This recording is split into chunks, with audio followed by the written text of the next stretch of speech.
जय हिंद सभी को भाई।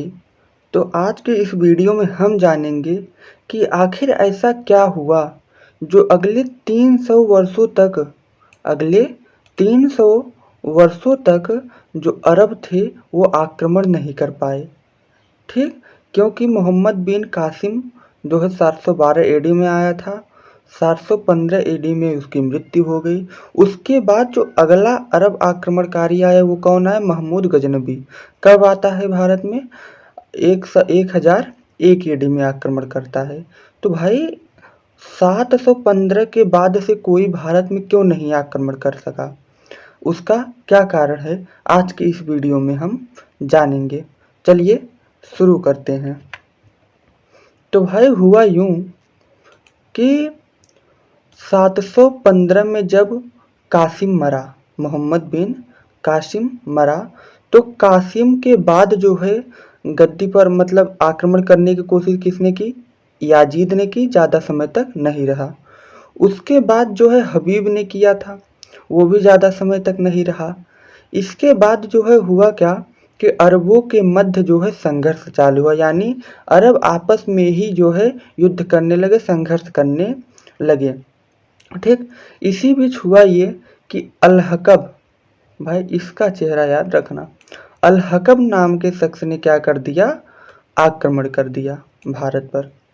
जब आक्रमण किया तो इस आक्रमण के विरुद्ध जो है 738 एडी में, एडी का मतलब समझते हैं ना ईस्वी में, 738 एडी में इस अरब आक्रमण के खिलाफ भारत में एक संगठन बना। भारत में एक संगठन बना और यही वो संगठन है जिसने अगले 300 वर्षों तक अरब आक्रमणकारियों को रोक कर रखा, भारत में आक्रमण नहीं करने दिया। चलिए देखते हैं क्या था संगठन। तो भारतीय संगठन में ये जो बना था, 4 लोगों ने मिल करके इस संगठन को बनाया था। किसने? 4 लोगों ने। 2 के नाम इस पेज पे हैं और 2 के अगले पेज पर। तो भाई भारतीय संगठन कब बना? 738 एडी में। कब बना भाई? 738 एडी में बना है। इस संगठन में पहले व्यक्ति कौन थे? पुलकेशिन। कौन थे? पुलकेशिन थे, जिनको हम विक्रमादित्य द्वितीय भी कहते हैं। विक्रमादित्य सेकंड, विक्रमादित्य द्वितीय। पहले व्यक्ति कौन थे? पुलकेशिन, जिन्हें हम विक्रमादित्य द्वितीय कहते हैं। और क्वेश्चन पूछ लिया जाता है कि इनका अन्य नाम क्या था, तो इन्हीं को हम जो है अवनी जनाश्रय भी कहते हैं। इनको हम क्या कहते हैं? अवनी जनाश्रय। यानी अवनी जनाश्रय का अर्थ होता है शत्रुओं को आश्रय देने वाला। तो इन्हीं को हम जो है अवनी जनाश्रय के नाम से भी जानते हैं। इनका शासनकाल जो है 733 से लेकर के 746 एडी तक रहा है। पहले व्यक्ति ये थे। दूसरे व्यक्ति कौन थे? नागभट्ट प्रथम। दूसरे व्यक्ति कौन थे? नागभट्ट प्रथम। ये कहाँ से संबंधित थे? तो ये गुर्जर प्रतिहार वंश से संबंधित थे। ये किससे संबंधित थे? गुर्जर प्रतिहार वंश से संबंधित थे नागभट्ट प्रथम।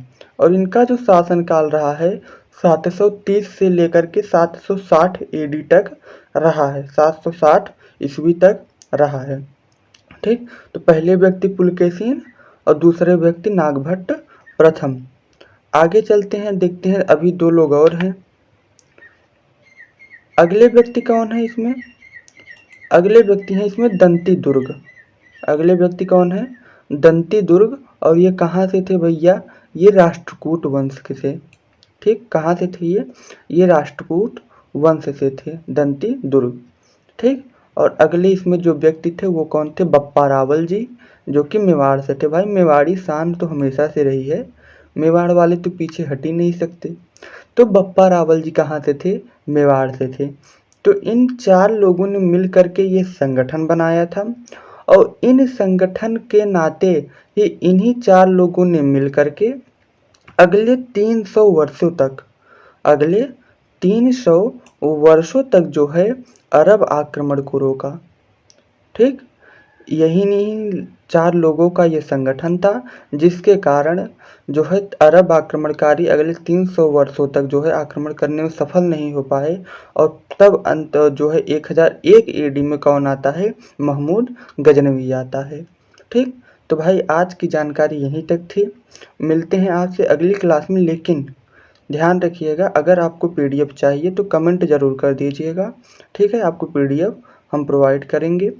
ठीक, और क्लास अच्छी लगी हो तो लाइक कीजिएगा और कमेंट करके फीडबैक ज़रूर दीजिएगा कि कैसा लगा। ठीक है, चलिए मिलते हैं आपसे अगली क्लास में, तब तक के लिए जय हिंद।